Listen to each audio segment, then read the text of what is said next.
Pernah kepikiran nggak gimana sih caranya para peternak memilih hewan terbaik untuk jadi induk generasi selanjutnya? Ternyata, ini bukan asal tebak-tebakan loh. Hari ini, kita bakal bedah tuntas ilmu di balik keputusan krusial yang bisa menentukan masa depan sebuah peternakan. Coba deh bayangin, Anda dihadapkan pada pilihan sulit. Di depan Anda ada beberapa hewan ternak, semuanya kelihatannya bagus. Tapi Anda cuma boleh pilih satu. Satu-satunya yang akan jadi induk dan menentukan nasib ratusan keturunannya nanti. Kira-kira gimana cara milihnya? Nah, inilah dilema besar yang dihadapi peternak setiap harinya. Dan ini sama sekali bukan keputusan sepele. Satu pilihan yang keliru bisa bikin performa seluruh kawanan menurun drastis. Sebaliknya, satu pilihan yang tepat bisa melejitkan produktivitas dan keuntungan bertahun-tahun ke depan.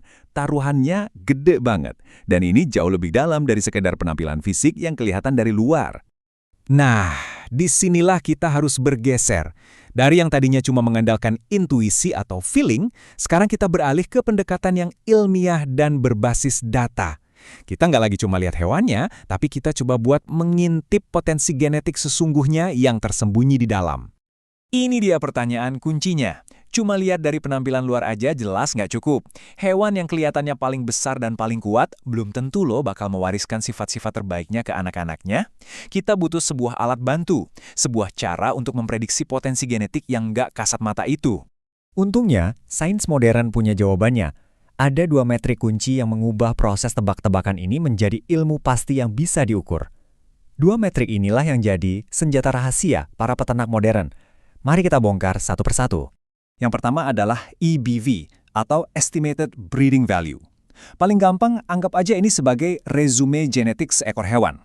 EBV itu nggak mengukur performa si hewan sekarang, tapi justru memprediksi seberapa bagus gen yang akan dia wariskan ke keturunannya nanti. Jadi ini semua tentang potensi masa depan. Nah, yang kedua namanya MPPA, atau Most Probable Producing Ability. Kalau EBV tadi itu resume genetik, MPPA ini lebih kayak rapor kinerjanya. MPPA melihat rekam jejak performasi hewan dan memprediksi seberapa konsisten kinerjanya di masa depan. Jadi fokusnya pada individu itu sendiri. Oke, jadi perbedaannya jelas ya. Gampangnya gini, ABV itu melihat ke masa depan dan keluar, yaitu ke keturunannya. Sementara MPPA juga melihat ke masa depan tapi ke dalam, yaitu ke performasi hewan itu sendiri. Dua-duanya ini saling melengkapi dan ngasih kita gambaran yang super lengkap. Mungkin kedengarannya rumit banget ya, ada hitung-hitungan segala. Tapi tenang, prosesnya sebenarnya cukup logis dan bisa diakses kok. Yuk, kita lihat gimana caranya data mentah bisa diubah jadi angka-angka sakti ini. Dan bagian terbaiknya, kita nggak butuh laboratorium super canggih. Intinya cuma ada di 3 hal ini. Yang pertama, data performa yang akurat, misalnya data berat lahir atau produksi susu. Kedua, kita harus tahu rata-rata performa kelompoknya sebagai pembanding. Dan yang terakhir, cukup kalkulator sederhana. Itu aja modalnya. Prosesnya sistematis banget. Langkah pertama, tentu saja, kumpulin data yang valid dari semua hewan. Langkah kedua, kita hitung rata-ratanya. Ini jadi patokan kita. Nah, dari situ, baru deh kita hitung skor IBV dan MPPA untuk tiap-tiap hewan. Terakhir, dan ini bagian yang paling seru, kita bandingkan semua skor itu buat lihat siapa juaranya. Simpel kan?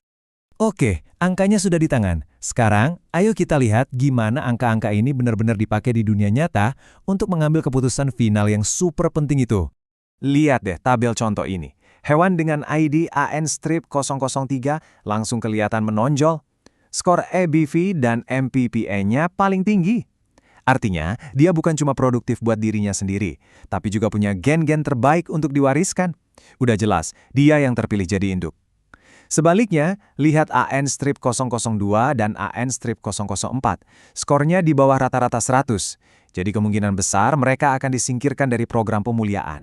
Nah, ini dia visualisasi kekuatannya. Rata-rata populasi itu ada di angka 100. Tapi hewan pilihan kita tadi skornya 112,7, jauh di atas rata-rata. Artinya, dengan satu keputusan berbasis data ini, kita berhasil mengangkat potensi genetik seluruh kawanan di masa depan. Ini yang disebut lompatan genetik. Tapi tunggu dulu, ini bukan cuma soal bikin peternakan jadi lebih untung. Keputusan-keputusan berbasis data seperti ini ternyata punya dampak yang jauh lebih besar dari itu. Seleksi ilmiah ini menciptakan efek domino yang luar biasa positif. Semuanya dimulai dari peternakan yang jadi lebih efisien dan berkelanjutan.